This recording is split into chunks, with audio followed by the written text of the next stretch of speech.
Depends on, what kind of universities you are looking at, right? Because most of the times, if you look at US, then there are two types of universities typically, two categories. You have the private ones and the public ones.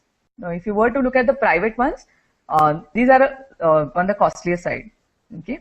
And when you look at the public ones, the state ones, which we call, to give you an example, like the private ones, like for example, the Carnegie Mellon or the MITs or Stanfords, these are the ones which, would be, unfortunately now these are also the top ones, but, they are on the costlier side. And the state ones, like the North Carolina State University or, you have Michigan State University, these would be the state funded ones, which are, on the cheaper side.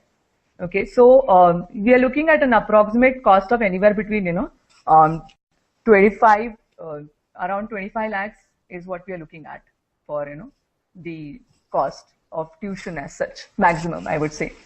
So that's around 50,000 US dollars. I'm talking about masters as such.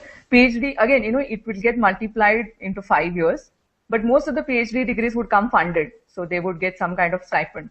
If you were to look at the MBA degrees, then these would be slightly costlier. So they could, go even up to about 40 lakhs, definitely. Because, that would be more, especially from the elite universities.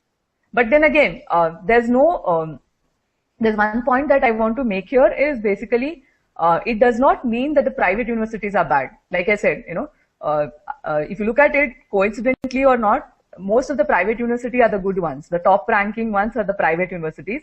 So it's not like what we have, we have a perception in India that, the private universities are not the good ones. So that's not how it is. Here, it's unlike that. I mean, most of the private ones are good, the best ones, of course. It's just that that's how they're structured in terms of the fee and the infrastructure, because they're giving you so much more. It comes with a cost tag attached to it. Let's put it that way.